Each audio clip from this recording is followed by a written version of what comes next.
everyone. Welcome back to the Pediatric Partners Weekly Facebook Live. I'm Dr. Kristen Stuppy. I'm here today to talk about avoiding the summer slide in kids. Every summer, I think pediatricians and parents and teachers talk about ways that their kids, or to prevent their kids from forgetting lost skills and keeping up and maintaining through the summer all of the things that they learned the past year, maybe getting them a little ahead so that they can start the next school year off well.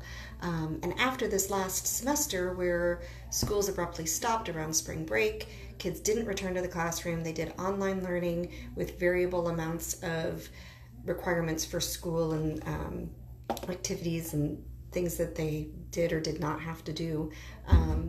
A lot of parents this summer are really struggling to get their kids back into the academic mode, to maintain some skills and boost up on things that they might need to brush up on. I am calling this the summer of personal growth. Anybody who's seen me in the office in the last few months, even when school is still in session, I have really focused on trying to have kids find something that means something to them, and at that point they can build upon that. If your kids have always been kind of interested in bugs, take them on walks through the wood and look for insects and then learn about the insects they find. Probably not mom's favorite things to do for most moms, but one example of many. If they're interested in space, NASA has a really cool website. They're doing lots of videos. Astronauts are talking. We just had the launch of the spacecraft that we haven't had in so many years. Kids can get excited about that and use that to learn about something they're interested in. They'll be doing some reading and become the expert in an area that they're already naturally interested in. They can also maybe learn a new musical instrument or practice one that they've already started to learn. They can help others by learning skills like sewing right now. That can build professional or personal feelings of need, because when we feel needed, we feel better about ourselves. One of the big concerns in this country right now is everyone's mental health, because there is so much isolation, or has been at least in the past few months, and potentially again in the future. Being isolated has increased the risks of depression and anxiety in adults as well as kids. But giving kids something to feel good about, something to look forward to, is good. So something like learning how to sew. Kids can learn to sew masks if they're of an age that can do that either by hand or by with a sewing machine.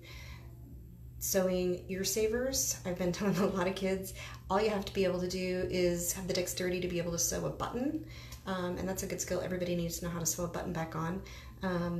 Get some headbands or a piece of ribbon. Crocheting is a way to do the back part, basically, and then put buttons on the side to put about this area of the head. So buttons here, whether it's on, like I said, a headband or a ribbon type thing. Then you can use that to attach your mask. Saves the ears from all the pressure. And that's something kids can give to their friends, they can give to classmates, they can do all kinds of things with that, which is nice for them to feel needed and gives them something productive to do. It's cheap and easy. Kids can garden this summer. They can learn about the types of seeds that they're planting, how far down they need to go into the ground, how often they need to be watered, sunny spots, shady spots, things like that. Again, that's something fun that they can do that they might learn a lot from. It doesn't have to be boring reading like what the teacher assigns, because all kids think whatever the teacher assigns is boring. But they can do things that have some sort of benefit to them in the end.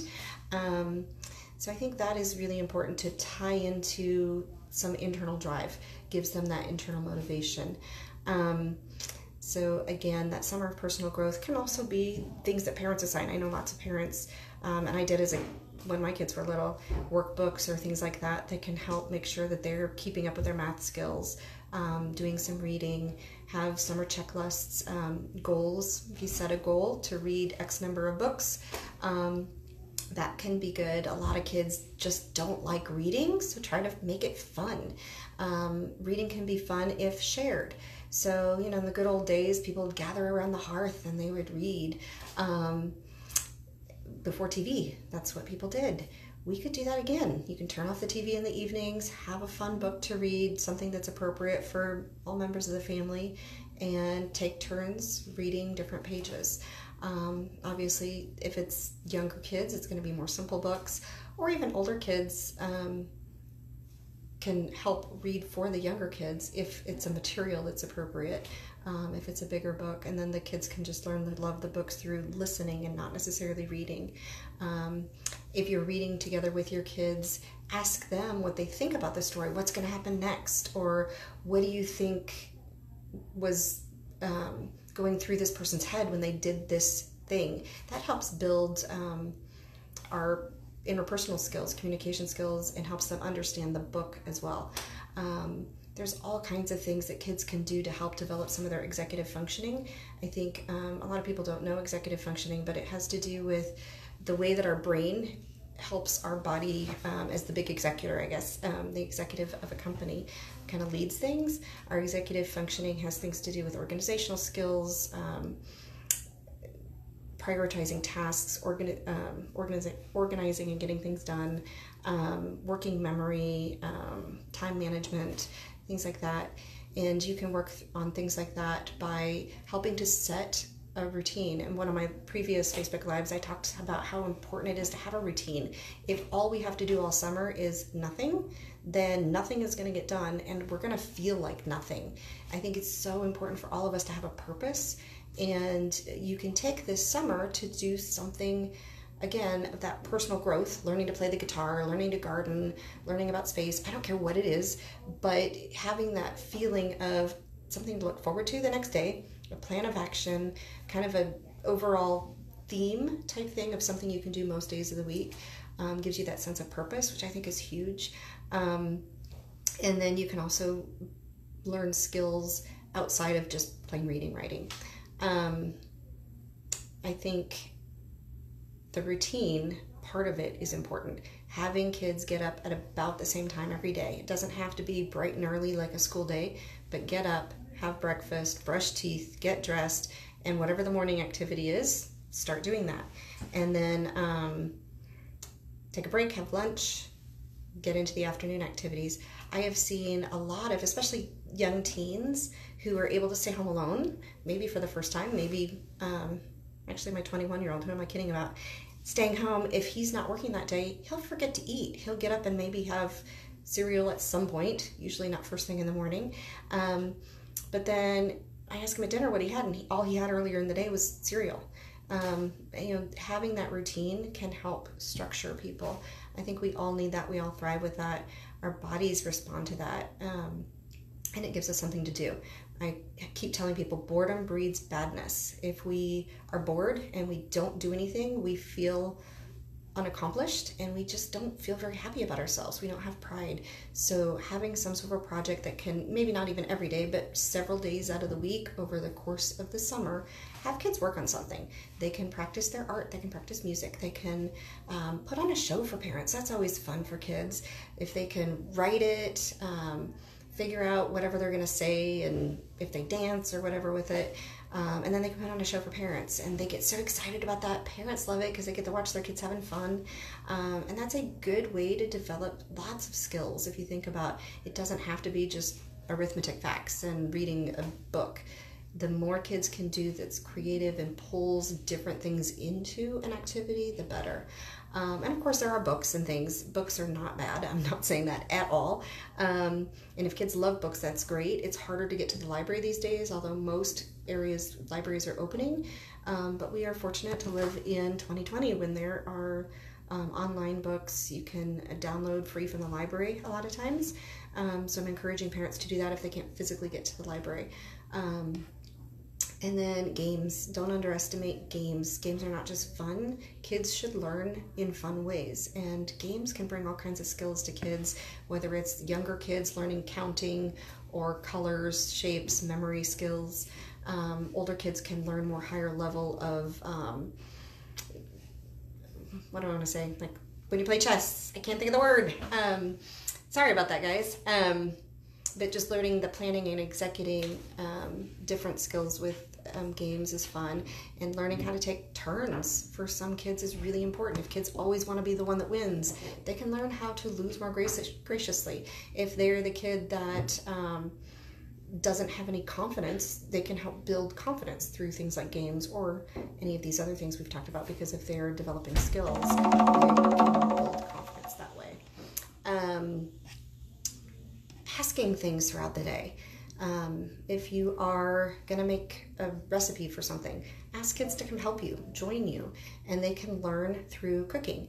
You can even practice math with that. Talk about fractions, because you're going to need 3/4 of a cup of this. What if you double the recipe? How much do you need? And again, that's age dependent somewhat, but a lot of kids can understand the concepts better if they can see in real life what's happening.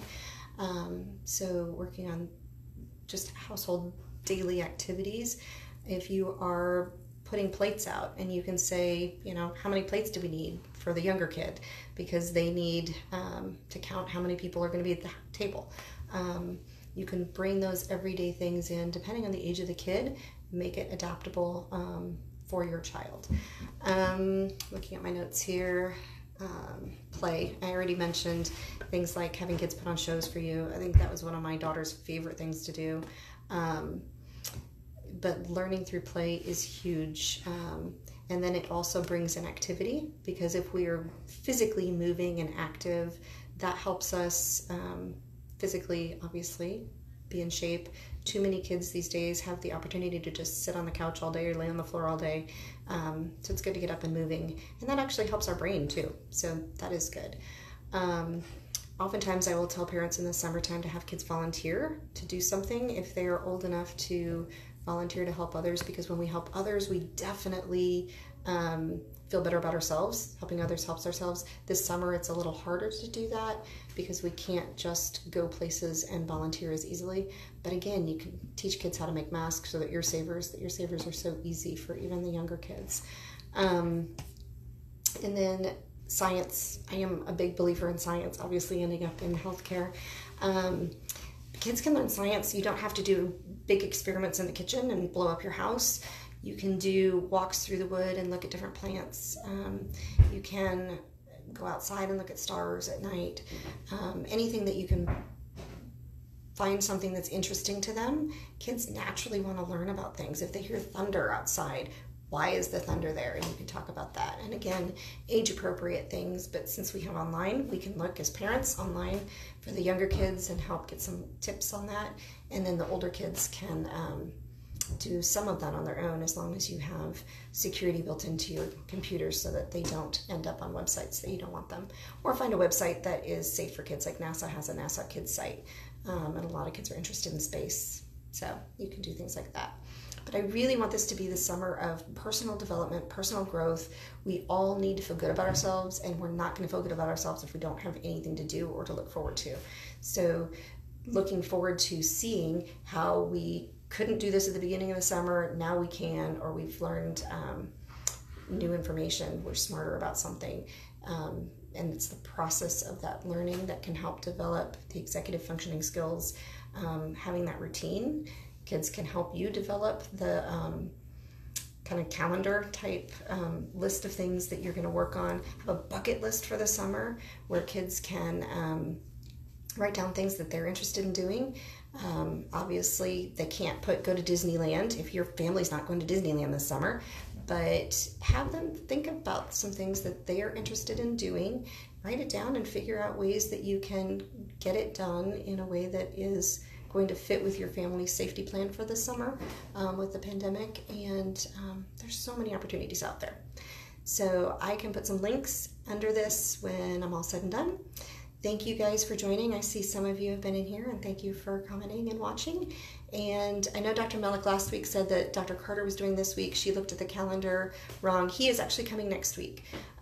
So come back next week at 11:30 on Friday to hear Dr. Carter. I actually have not heard what his topic's going to be, but as soon as I get that from him, I will share that in the highlight for next week's talk. Thank you guys for joining me. I haven't seen any questions on here, but it looks like If you have any questions, I can always answer them later. All right. Thanks, guys. Have a great week. And that was weird. Sorry. Bye.